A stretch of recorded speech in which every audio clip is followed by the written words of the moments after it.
Hi, Thomas. Team news? Team news. What's the team news? The team news is that we got a new English national team player, right? In Jet Spence, isn't it? Isn't that team news? Isn't that? Oh, you're now surprised you didn't expect that. You got me there.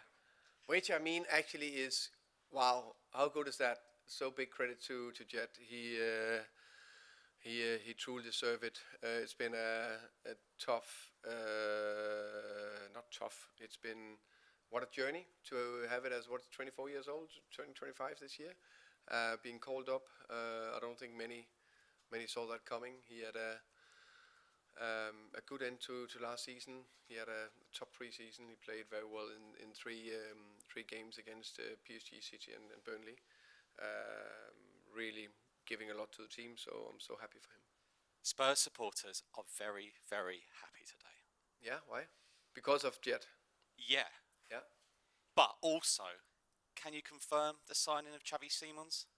I can confirm that we're working very hard to get someone over the line. That I can confirm. But right now, I'm happy to speak more about Jet and other players that are inside the Tottenham squad.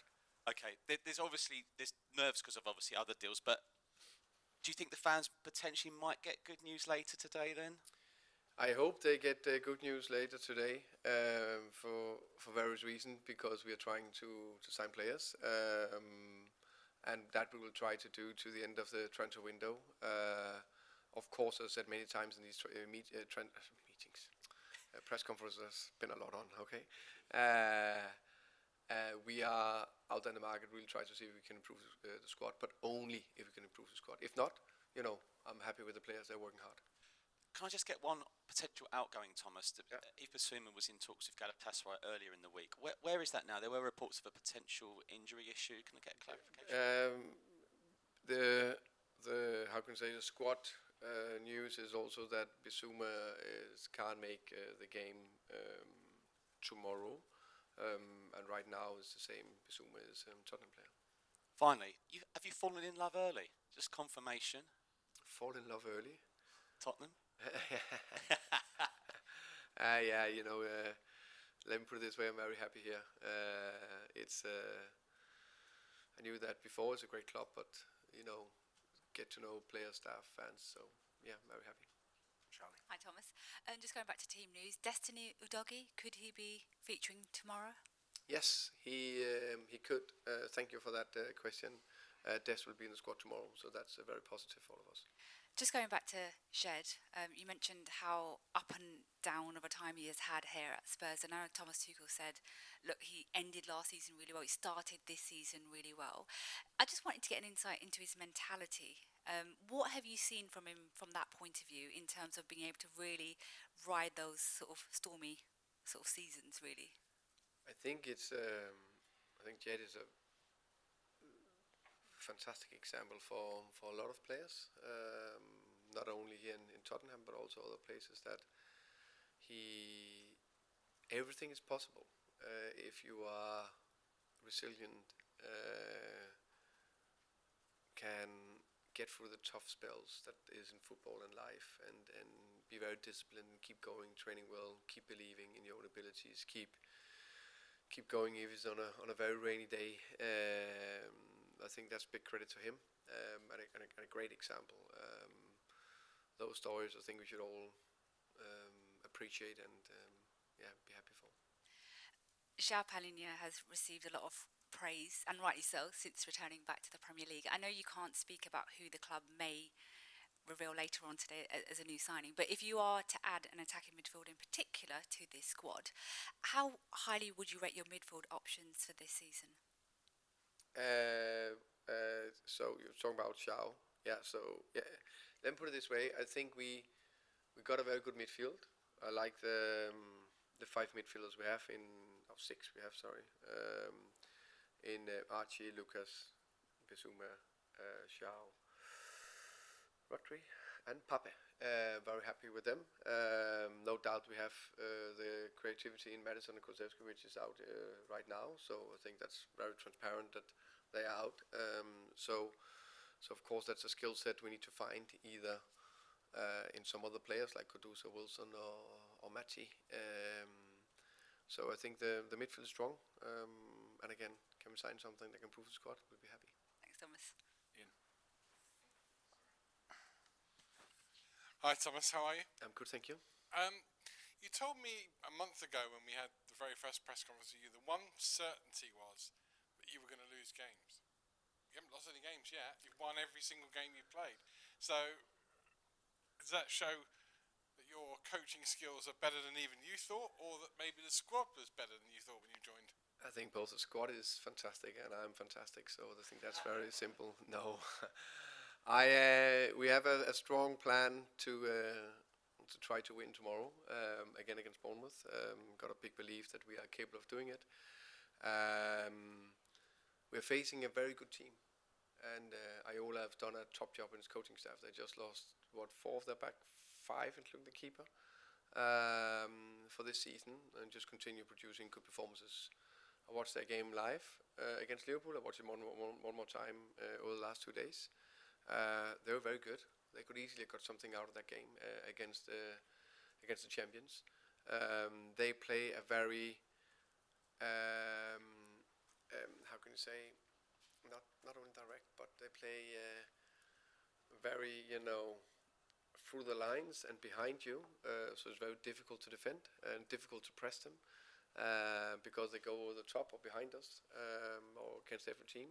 So they're a really difficult team to play against. They had a fantastic season last year. So we need to show them huge respect. And we need to show huge respect in the defensive side of the game. Be very good in that aspect, because I'm convinced we will create something. But if we don't run and don't defend and don't show the respect, we'll have massive problems tomorrow against Bournemouth. So if we do that, come out with that energy and the positive feeling we have, then I'm very confident that we can win the game. But I'm very aware that we're going to a difficult task. There are some managers in the Premier League, I won't name them, who seem to be absolutely wedded to one system. I'm only playing this, regardless of what it is, and if they go over a cliff because of it, so be it. You seem to swap systems not only for games, but within games. How much is that your philosophy, and how difficult is that for players? Because it doesn't seem that difficult at the moment. I think the big thing, I'm very clear on the principles we have in terms of how we want to play. So let's say high pressure, I'm big on the man-man. Let's say defending low, there's some zonal principles in defending the box, but also how we want to attack. There's also some clear principles there. But then I think you can tweak it a little bit with the systems.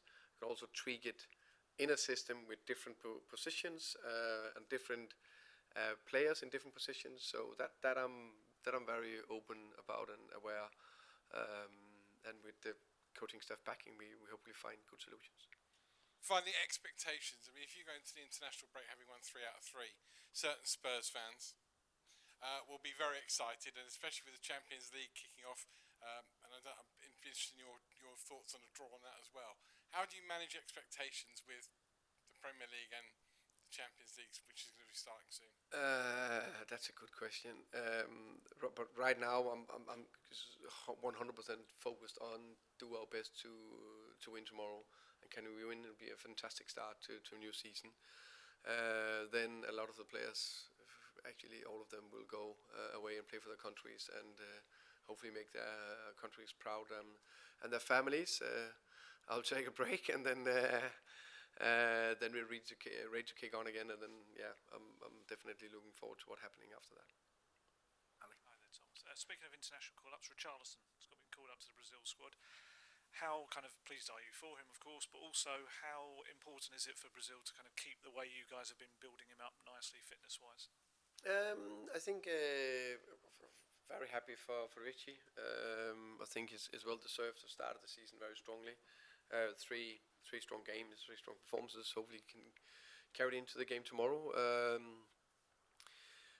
Of course, play for Brazil is big, and I think it's good they play. The more they play, the fitter they will get, and the stronger they will be. So I think that's positive. Just a couple of injuries. I just want to check on kind of maybe timelines, if you can, for Bissouma being one of them, and also Radu Dragic. When are you expecting him to be able to kind of join back in with things? I think Bissouma, one thing for sure, he's out for the next game, but then the specific timeline I'm a little bit in doubt of, because I don't think it'll be that long. Dragusin is on the way back, and he's been running for a while. I think he should join the team. Is it in a week time, 10 days time? I think that's the thing. So that's positive. But of course, it is a ACL. I'm always a little bit more not worried, but just aware that it takes time. We've been out of football for 9 months. You need to get in. It's not enough to have a 6-week preseason. You need to take a little bit more time. But it's positive, and some surprise and come back quick, of course. I think this might be the last time I get to speak to you before you name your Champions League squad as well. In the past, Spurs have had some issues with the European squad and having too many players. Have you got some kind of decisions on your hands over who might have to be left out if the current numbers stay the same? As I understand it, we still have a minor challenge there. So that, of course, decision will be made in due time. Jay, please. Hi, Thomas. I just got another one on Jed. How did you find out that he'd been called up, and have you spoken to him directly about it? Yes, we found out that when it was announced at 12 o'clock. So luckily we started training 12, so someone came out straight after. He, as I understood it, received a text earlier today. So we, of course, I could say congratulated him in front of the players, and there was applause and hugs and everything, and spoke to him after and said, well deserved, and I hope you will enjoy it. Let's keep up the good level and keep the focus for the game tomorrow, and then go in and enjoy being part of an England squad. And I asked if he was going in to call his family, and he was about to do that. What specific qualities do you want from someone who plays in the central attacking midfield role, whether that's someone new or someone who is already in the squad? I think it depends a little bit the game.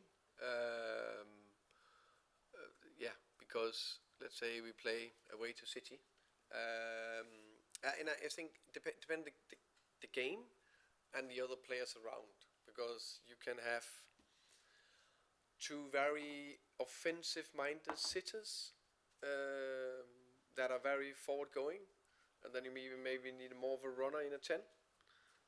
Then you can have 3 front players where they are unbelievable runners, or one of them is a little bit more creative. So I think I'm not looking in one specific position what I want from the 10 position, because what I want for that position, I don't think it's possible to get him, because he would be a running machine, pressing machine, unbelievable creative, can do headers, can put it in top corner, a lot of tap-ins. That would be the perfect players. There are not too many of those players, so I need to be a little bit pragmatic. And if we have a very, let's say, offensive 10, then maybe we need a little bit behind. If we don't have that, then we need a little bit, so the construction of the midfield, I would say. You obviously like players that can play in multiple positions. Does it ever reach a point in that player's career where they need to specialise or stick to one particular role? You think? I think if you that's a good question. I think when we see players performing their best, most likely to play one position. Noah is 10, a right wing, or striker, or centre back. But these days we can see centre backs also play as a full back. Some midfielders play 10, sometimes they play 6. So I think it is when they go towards their peak, if that makes sense, that's where they should settle into to that position. That's not the same that they can't play across a front 4 or front 3. Also, the modern football, I think they are much more flexible now. The front 3 now need to be playing on the wings, the striker as a 10. Finish with George, please. Hi, Thomas. There's a certain player from Amsterdam we believe is on the other side of the building, and you can almost feel the excitement, in the place, and yourself, it feels like. How kind of chuffed are you that Spurs are really, really close to signing a brilliant player? I think that we are close to sign someone, but let's see. as I said, just as a go-to, make it so much easier. I speak about the players. That's why I'm very happy that I found out to say that in Brentford and kept it consistently. So I'll be very boring in that, and unfortunately, just say I want to speak about the players in-house and everyone else outside of our team. I'll not speak about it unless it's Messi and Ronaldo. And the good thing is they're soon retiring, both of them. So that makes it very simple. And just to go back to last week, afterwards you spoke about how you really wanted the team to push for that third goal, which didn't come. Obviously, you got a brilliant 2-0 victory. Is that kind of your natural tendency to always want to push for another goal, or is that kind of trying to sort of align with the club's philosophy, which has always kind of been that? I think I would always say I had an offensive mindset as a coach. Always. Try to push, to play more offensive, try to go for the next goal. I agree, it aligns perfect with the club's values and the history of the club. So I had it, since I started as a young coach, as a youth national team coach, Brøndby. But when I came to Brentford, I actually got an extra notch. I know it's not a big club, but the ownership, especially in Matthew and Phil and Rasmus, were big on that. Also, all statistics, everything said that if you went for the next goal, it was more likely you get 3 points instead of you get 2 defensive.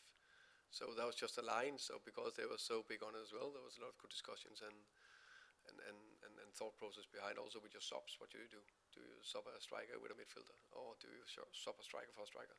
I think that's offensive, so you go for the goal. Of course, we all know sometimes you maybe change. I have no problem changing to a 5-3-2, but you still have 2 strikers on the pitch. And I have no problem to play a more offensive of the 3 if it's possible. That all depends, but definitely we'll go for the goal always. And obviously, Champions League draw was last night, and I guess a little bit of everything in there. Big teams, some familiar teams for the squad, and obviously a Danish club as well. What did you make of it? Overall, I thought okay draw. It's sometimes we draws, they can look very bad on paper, or they can look very good.